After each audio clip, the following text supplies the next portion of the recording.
Hello guys, welcome back to another episode here on African Confessions.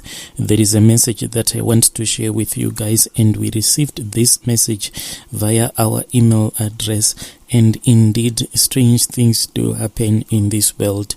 So the reason why we have not been uploading for the past few days, it is because the computer that we use to record, it has been giving us problems ever since we gotten this other story. It was sent by one of our dear listeners via our email address. Each and every time when we try to record that story, something strange will always come up. So today, when I wanted to read that story from a South African lady that sent this story to one of our admins, again, then my WhatsApp, it is no longer working anymore. So I've asked our admins to send me again their stories. Strange things do happen in this world. So the message that was forwarded to me by one of our admins reads like this. Hello, my brother, how are you? I got married into a ritualistic family. So I am a woman who was born in the 70s, and back then life was very hard. Our parents were really brutal. They didn't care much for us, and they will not hesitate to take you to their relatives so that you would go to school staying there with their relatives. And when you are staying there, that is when you will get disciplined. Maybe because in those days a lot of parents would give birth to 7 up to 8 children.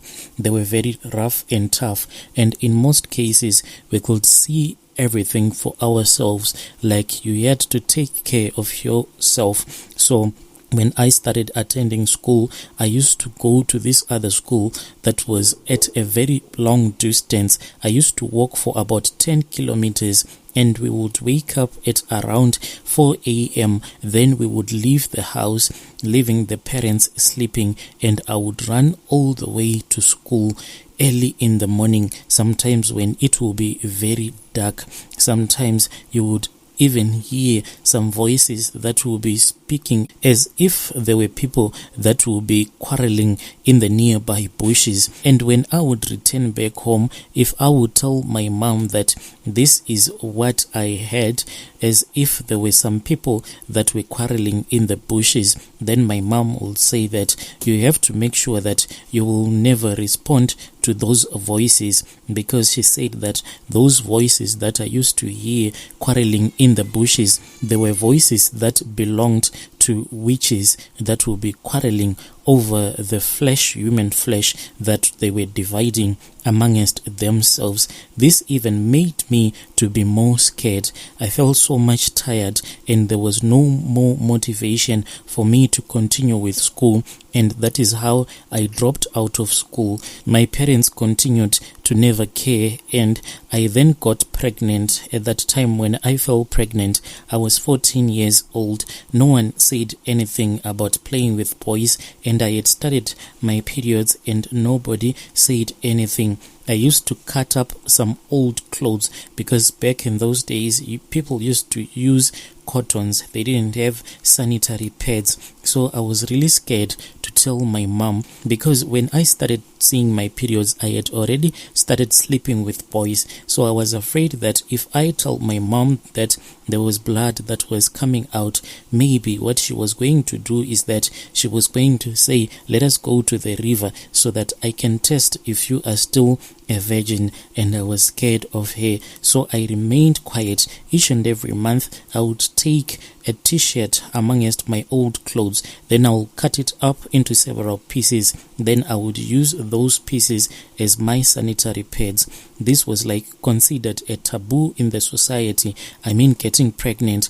And about 5 years later, I met this guy from close proximity, and I felt that he was doing me a favor because I didn't deserve a second chance. That is how I got married to this guy who is now my husband. So he was very quiet. He was a quiet man, very loving, and I felt like God had given me a second chance.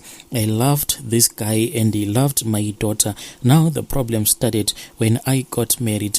The day my family decided to go and they left me at his parents' place officially after the lobola payments had been done. I went at his family's home with my auntie.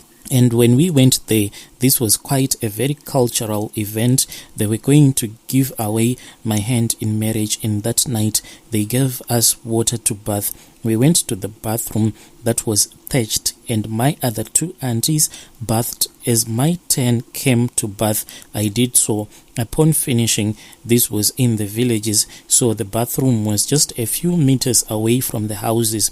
We froze as we saw a snake that appeared from nowhere, and we felt really scared because we were not wearing anything. We were just naked, and we jumped into a corner, stood there whilst we were really scared. And that is when the snake moved close to the water that was flowing out, and I was the one who had specifically bathed, and the water that was coming out of the bathroom through this other place that they had designed, sort of like a canal, so that it can lead the water to the drainage. So I knew that this water was the water that I had bathed with. So that snake then started drinking the water. This was like a first for me to see a snake drinking dirty water that contained the chemicals from the soap that I had used. This was something that I had never seen. In my entire life, I had never seen a snake drinking water,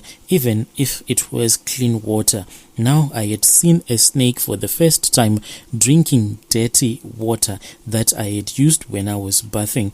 After drinking the water, the snake only looked at me once, then it made a U-turn and it disappeared.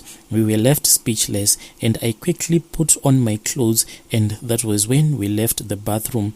I was weak, and upon arriving at the room that we had been given, we all kept quiet. It was quite a strange thing, my brother. Was this a sign of confirmation of what I had heard about this family? I didn't even understand. So the thing that really troubled me is the things that my auntie started to say. They were saying that the snake that we had seen, it must have been a representation of the ancestors. So I was supposed to respect the snake because I wanted to pick up a stick so that I can hit it with a stick. But my auntie had stopped me from doing that. But as we were just standing there, thinking about all the things that had transpired, they were both arguing. My other auntie was saying that this was the works of the witches. As it was busy drinking up the water that I had used to bath, it was even tying my womb so that I'll never get pregnant. And when my auntie said that, I was really scared. That is why I wanted to pick up a stick so that I can hit that snake. But the only thing that was stopping me from picking up a stick, it was because this snake, it was not your regular snake. It was a black mamba. Back in those days, if you were going to be bitten by a snake, it's either you'll be taken to a traditional healer, then you will bet your life with the powers of that traditional healer, or you were going to die. So my aunties stopped me from further angering that black mamba. But my brother, I think that we are the only people in this world that has ever confronted. But my brother, I think we are the only people in Zim that have ever came face to face with a black mamba, and that black mamba just coiling itself lazily, then started drinking that dirty water. After that, looking at me once, and it just made a U-turn, then it just slithered away. This thing, my brother, it left a lot of questions on my mind. Dear listeners, right there was a message that was forwarded to me by one of our admins. So that message that came from our email, the one that I've been trying to read for the past 4 days, I think it has been forwarded to me by our admin. So that episode is coming up very soon.